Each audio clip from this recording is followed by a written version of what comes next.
Assalamualaikum warahmatullahi wabarakatuh. Perkenalkan, nama saya Rita Purnamasari dengan NIM C1B021228.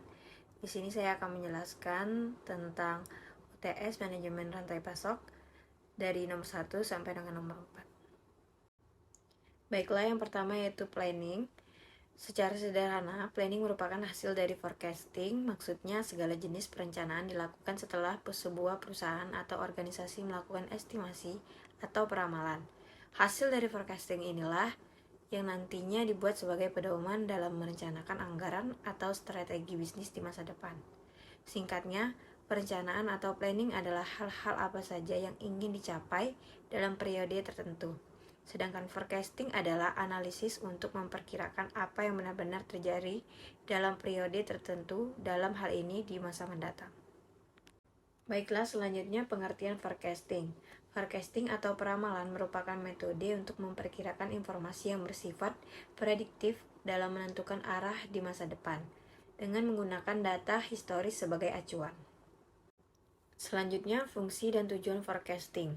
Fungsi forecasting ialah sebagai pedoman untuk menentukan arah kebijakan dan keputusan perusahaan yang efektif dan efisien di masa depan. Dengan fungsi tersebut, maka forecasting menjadi penting karena beberapa hal berikut. Yang pertama, sebagai kajian bagi kebijakan perusahaan yang berlaku pada saat ini, masa lalu, serta sejauh mana pengaruhnya di masa depan. Kemudian, adanya tim gap antara kebijakan dengan implementasinya. Selanjutnya, perusahaan memiliki acuan atau arah sehingga setiap kebijakan sejalan dengan tujuan perusahaan. Memberikan solusi strategis apabila di masa depan menghadapi masalah yang berkaitan dengan bisnis. Selanjutnya, permintaan selalu saja menghadapi anomali atau perubahan dan tentu bisa saja berbeda dari masa lalu dengan masa depan. Dan yang terakhir, menjaga stabilitas keuangan perusahaan Anda. Baiklah, selanjutnya saya akan menjelaskan soal nomor 2 yaitu tentang procurement. Procurement adalah pengadaan atau tindak memperoleh barang atau jasa yang umumnya untuk tujuan bisnis. Procurement umum dikaitkan dengan bisnis karena perusahaan memerlukan layanan atau barang dalam skala besar untuk mendukung operasional bisnisnya.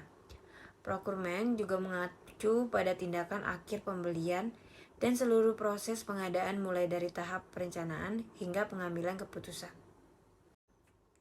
Procurement juga dapat diartikan sebagai proses pengadaan dan pembelian barang dan atau jasa dari sumber eksternal, seperti vendor atau pemasok pihak ketiga.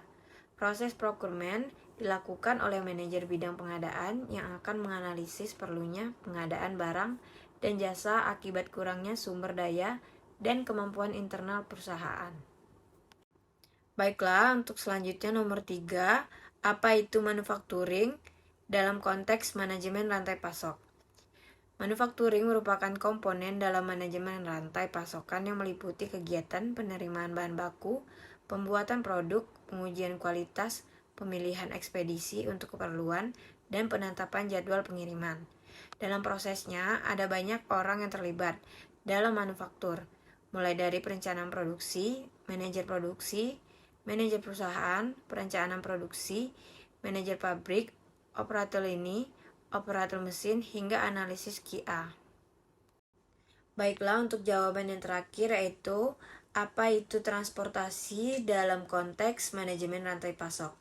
Transportasi dalam manajemen rantai pasok berperan penting dalam manajemen rantai pasok. Dalam konteks rantai pasok, transportasi berperan penting karena sangatlah jarang suatu produk diproduksi dan dikonsumsi dalam satu lokasi yang sama. Strategi rantai pasok yang diimplementasikan dengan sukses memerlukan pengelolaan transportasi yang tepat. Selanjutnya, manajer transportasi pada suatu perusahaan bertanggung jawab terhadap pergerakan sediaan barang dari perusahaan ke pelanggannya. Pengelolaan kegiatan transportasi yang efektif dan efisien akan memastikan pengiriman barang dari perusahaan ke pelanggan dengan tepat waktu, tepat jumlah, tepat kualitas, dan tepat penerima. Baiklah, mungkin itu saja yang dapat saya jawab dari 4 soal UTS tersebut. Lebih dan kurang saya mohon maaf, saya akhiri. Wabillahi taufiq wal hidayah. Wassalamualaikum warahmatullahi wabarakatuh.